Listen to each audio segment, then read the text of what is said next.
My parents, siblings, and cousins on a yacht in Maui. Caption: peace, family, no distractions. Just hours earlier, my mom had texted, "We won't make it. Don't take it personally." I didn't reply.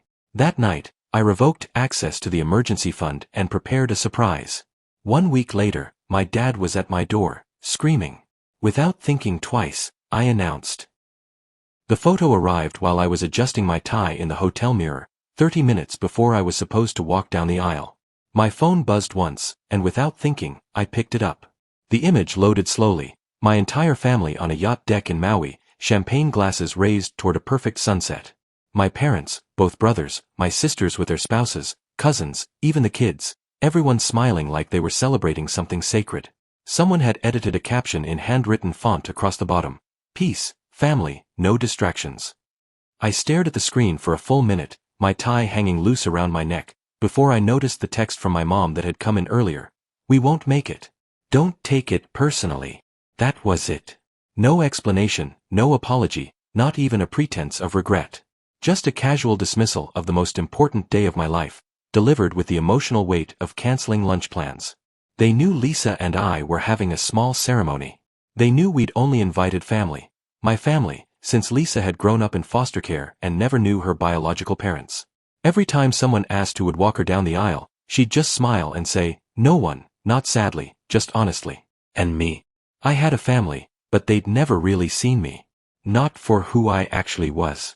I'd spent my entire life as the quiet one, the one who kept things to himself, who paid for things silently but never got a real seat at the table. I was treated like some distant cousin who just happened to share their last name. But I'd still hoped. Foolishly, desperately hoped that maybe this time would be different. Instead, while I was struggling with my tie in a hotel mirror, they were toasting cocktails in the Pacific. I didn't tell Lisa about the photo.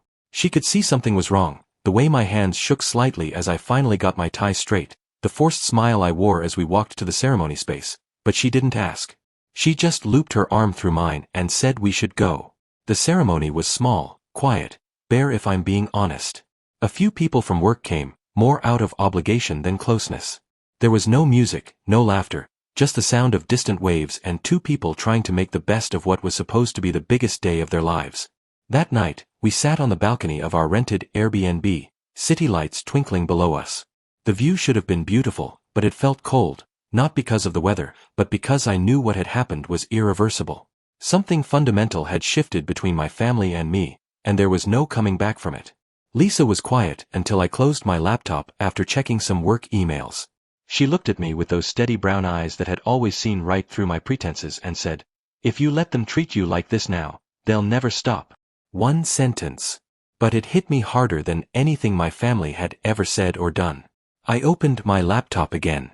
First, I revoked access to the family emergency fund, the one I'd created 5 years earlier when my parents were drowning in debt and my siblings kept coming to me with their hands out, always with some variation of, "just a little help this time."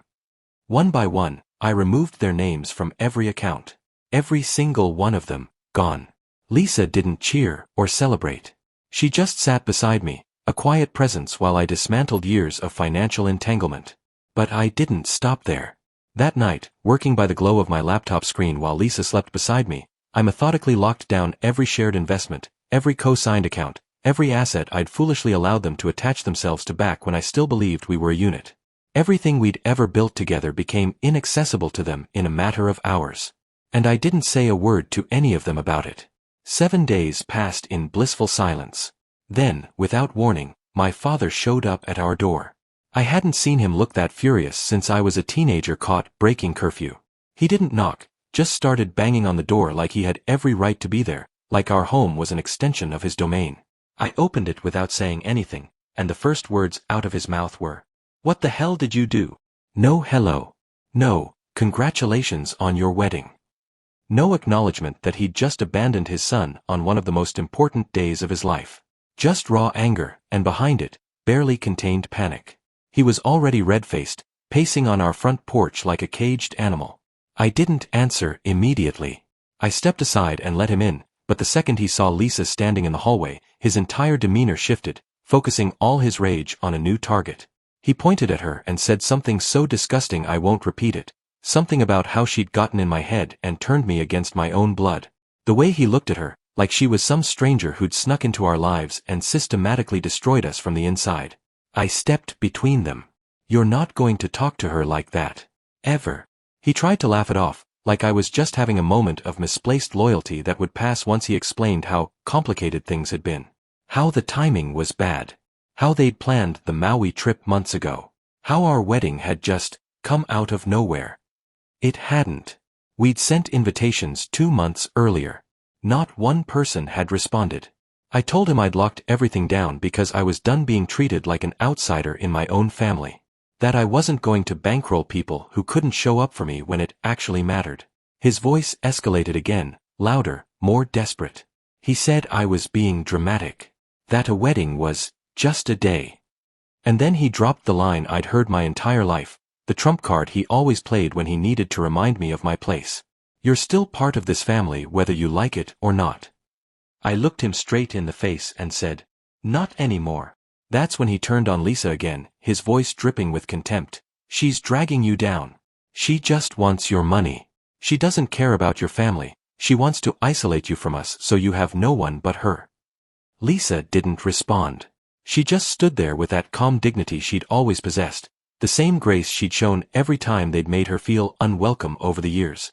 But I responded for both of us. "She's the first person who's ever made me feel like I wasn't just someone to tolerate," I said, my voice steady and clear. "She's never once asked me for money. Never once used guilt to manipulate me. And never once made me feel like I had to earn love." I didn't yell. I didn't even raise my voice. I just said, "Get out." He didn't move at first, standing there like I'd physically struck him. For the first time in my life, I didn't care how he felt about my words. "Leave," I repeated. He slammed the door so hard on his way out that the frame shook, and we stood in the sudden silence for a long time afterward. I waited for the regret to come, that old familiar guilt that had kept me tethered to them for so many years. But it never arrived. The next day brought a parade of phone calls. Mom first, then my oldest brother, then both sisters, each taking turns spinning the same narrative. It was all a misunderstanding. I'd gone too far. I was letting a single event destroy years of family bonds. But there had never been real bonds. There had been obligation disguised as love, financial dependence masquerading as closeness. I didn't answer any of their calls. I didn't want to hear more lies dressed up as concern, more manipulation wrapped in family loyalty. Instead, I sent one message to the family group chat, the same chat they usually only activated when someone needed money from me. "You chose a yacht over my wedding. Enjoy the ocean." No one responded. Not that day, not the next.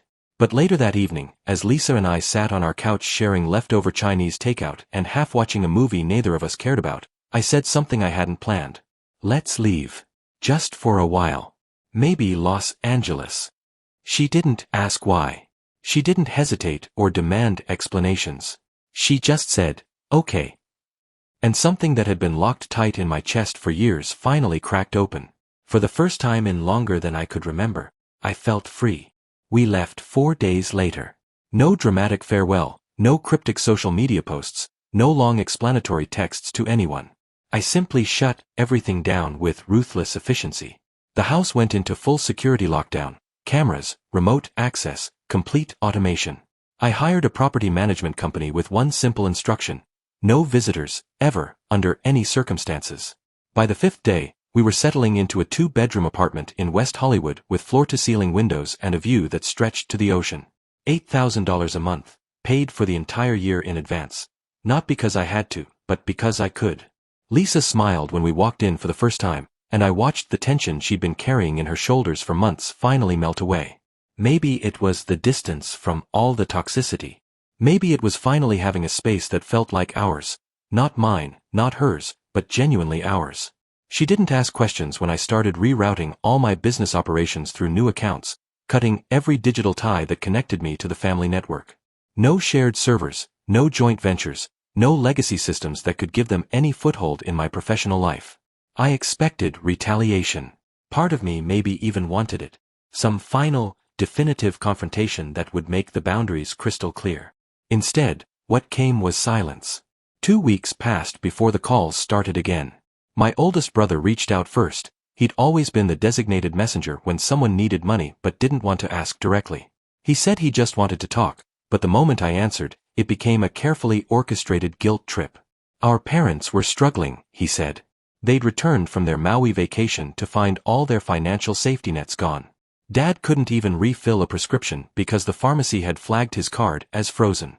I asked him why they thought it was acceptable to abandon me on the most important day of my life.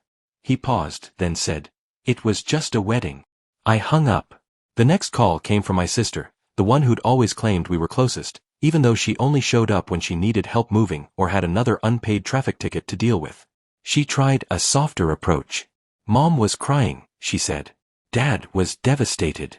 Everyone was saying I was being manipulated by a girl with no roots, their charming way of referring to Lisa's foster care background. That's when Lisa calmly took the phone from my hand and said, "We're not interested in being part of your games anymore." Click. 2 more days passed before the message from my mother arrived. "You're letting her ruin everything. We're your family. She's just passing through." That text sat heavy in my chest for hours. Not because it hurt the way their words used to, but because it revealed exactly what I'd always suspected. They'd never seen Lisa as real. They'd never seen us as real. They thought she was temporary, a phase I'd eventually grow out of. Maybe worse, they thought I still needed their permission to build a life without them. That night, I told Lisa I wasn't going back. Not to them, not to that house, not to the version of myself that had spent decades trying to earn their respect through bank transfers and silence. She simply nodded and said, "Good." It wasn't dramatic. It wasn't loud. It just was. We opened a bottle of wine and sat on our balcony, watching the Los Angeles skyline glow against the darkness. For the first time in years, no one was asking me for anything. No one was reminding me what I owed them. No one was pretending I mattered only when I was useful. It was quiet, and I wasn't lonely. I should have known the peace wouldn't last. 5 weeks after we'd settled into our new life in LA, things were finally stabilizing. Lisa had started sketching again, something she hadn't done in years. I was sleeping better, working more efficiently. There were entire days when I didn't think about my family at all. Then, at 3:12 a.m. on a Tuesday night, my phone rang. Unknown number. Normally I would have let it go to voicemail, but something made me answer. Maybe I was half asleep and confused, maybe it was instinct. "Chris? Your house is gone. There was a fire. It's just gone." It was Mark, my old neighbor. We weren't close, but I'd given him my number years ago in case of emergencies. I sat up in bed, fully awake now. "What do you mean, gone?" "The house caught fire around 3 a.m., he said, his voice shaky. By the time the fire trucks got there, it was already collapsing. "They're saying electrical, but, Chris, it looked intentional. It went up way too fast." I hung up and immediately opened the remote security app on my phone. All 6 camera feeds were black. Dead.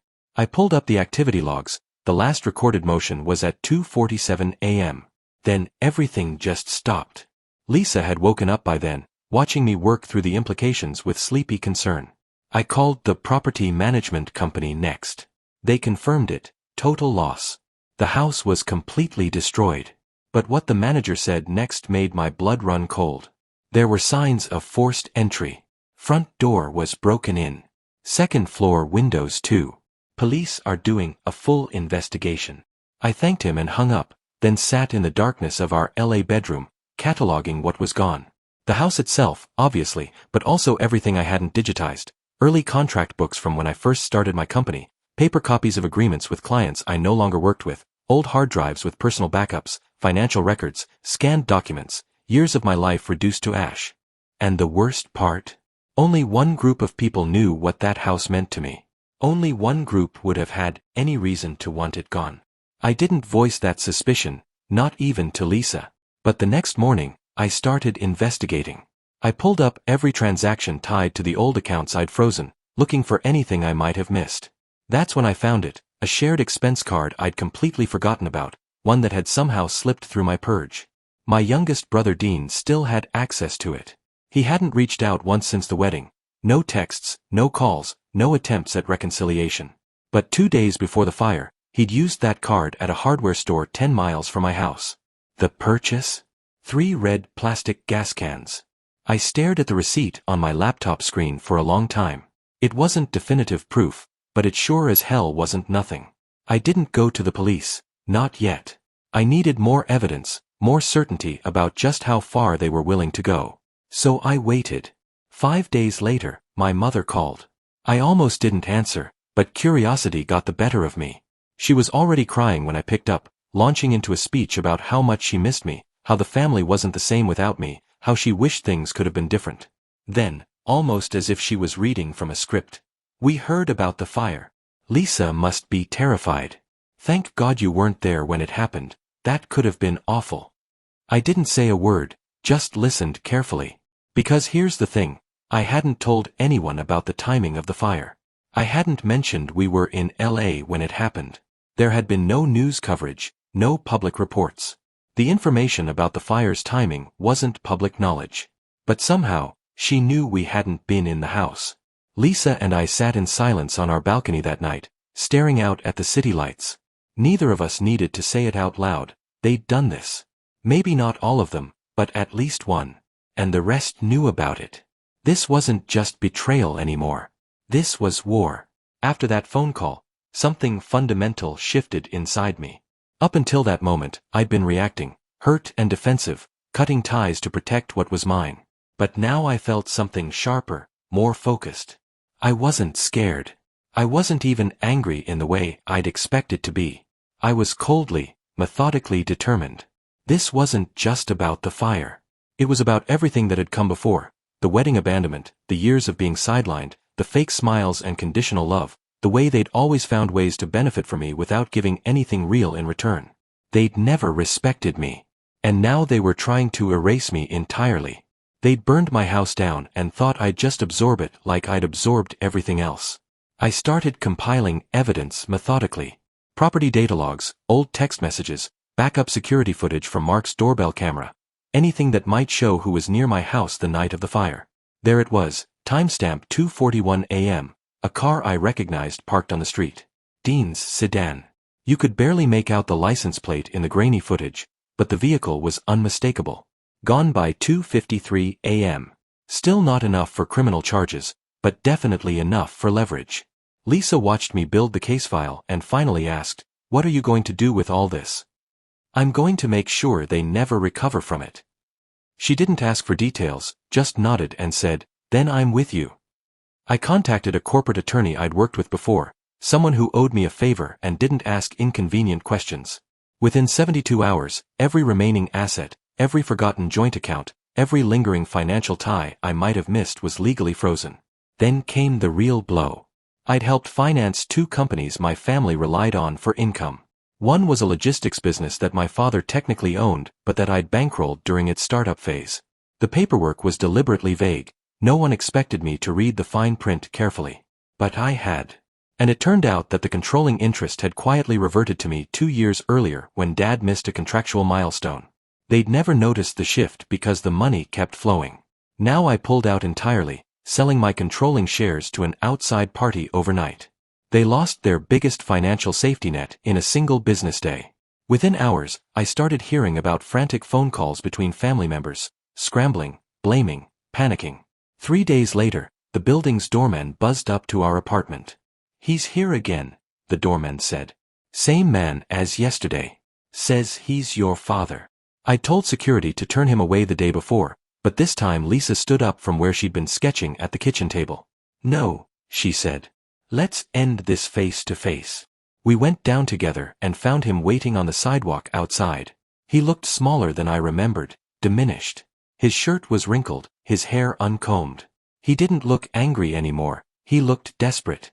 He started talking before we even reached him. "We made mistakes, okay? We were wrong about some things. But this, you're destroying everything. This is your family.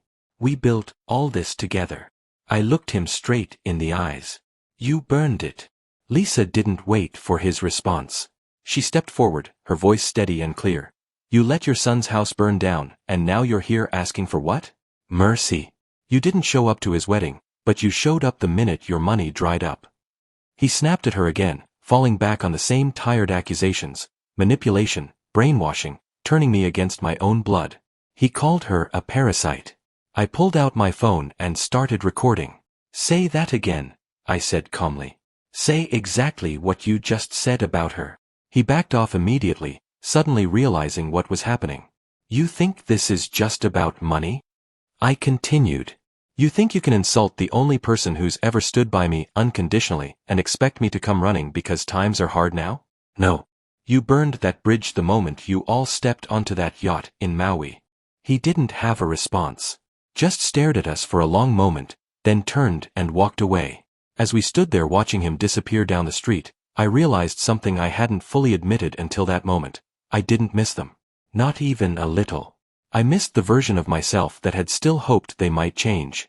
The peace didn't arrive like a switch being flipped, it came in layers, like settling into a warm bath. First, it was the absence of noise. No more manipulative texts from my mother pretending everything was fine. No more calls from my brothers dancing around requests for money. No more forced participation in family group chats filled with inside jokes I'd never felt part of. Then it was space, room to breathe, to think, to exist without constantly bracing for the next emotional ambush. Lisa and I truly settled into our LA life. The apartment had felt temporary at first, like we were playing house in someone else's space, but that changed quickly. It became ours in small, meaningful ways. A coffee mug she picked up from a vintage shop on Melrose, the way afternoon light hit our kitchen table, a throw blanket I bought because she kept stealing mine during movie nights. Work stabilized and actually improved. Once I'd untangled the last roots of family involvement from my business, everything ran more smoothly than it ever had. Fewer complications, less drama, better focus. I built new partnerships, real ones, based on transparency and mutual respect rather than obligation and guilt. Lisa started sketching again, filling notebook after notebook like she couldn't get the ideas out fast enough. I'd often find her curled by the window, hair twisted up, pencil-smudged fingers, completely absorbed in her own creative world. Seeing her like that, genuinely free and uninhibited, made me unexpectedly emotional. One evening we were walking through Runyon Canyon just before sunset, her arm looped through mine, talking about everything and nothing, when she said something that stopped me in my tracks. You know, if none of that had happened, the wedding, the fire, all of it, we'd still be there, wouldn't we? In that house, pretending everything was okay. She wasn't asking a question, just voicing a realization. And she was absolutely right. I might have kept waiting for them to change, kept giving them chances they didn't deserve, kept twisting myself into someone easier for them to accept. But after everything burned down, literally and metaphorically, something genuine and solid started growing in its place. The following week, we got married again. Not legally, we'd already signed those papers. This was just for us, a celebration that belonged entirely to us without any shadows from the past. We rented a small rooftop space in Silver Lake. 2 friends came as witnesses. No photographers, no formal speeches, just handwritten vows and a kiss as the sun disappeared behind the Hollywood Hills. There was no stress, no anxiety about seating arrangements or who might not show up. No need to manage anyone else's expectations or emotions. Just us, choosing each other again in a space filled only with love and possibility. Afterward, we walked to a tiny taco stand and ate sitting on the curb in our wedding clothes, laughing at nothing and everything. That night, back in our apartment, I opened my laptop one final time to take care of some unfinished business. The old family trust was still technically active, with some residual money I'd been ignoring, unsure what to do with it. But that night, I knew exactly what to do. I donated every remaining cent to a scholarship fund for former foster kids starting their own businesses. No name attached, no credit requested. Just gone, transformed into something that might actually help someone build a better life. I closed the laptop and turned to Lisa. She was stretched out on our couch, flipping through one of her sketchbooks, completely relaxed. She looked up and said, "You look lighter." "I am," I told her, and I meant it completely. There had been a version of myself I'd carried for years, the one who desperately wanted to belong, to be accepted, to stop feeling like an outsider in his own family. That version was gone now. Not destroyed by bitterness, just gone, outgrown. In its place was this, a quiet life with a woman who never once made me feel small. Work that energized rather than drained me. Mornings that started slowly and nights that felt earned. No more proving myself to people who'd already decided I wasn't worth their effort. No more waiting for a family that had never really wanted to show up. No more apologizing for living life on my own terms. They may have thought they were punishing me when they chose that yacht over my wedding. Maybe they believed the fire would break me, force me to come crawling back. But all they'd done was give me exactly what I needed, a reason to walk away for good and the clarity to see that I'd never really belonged there anyway.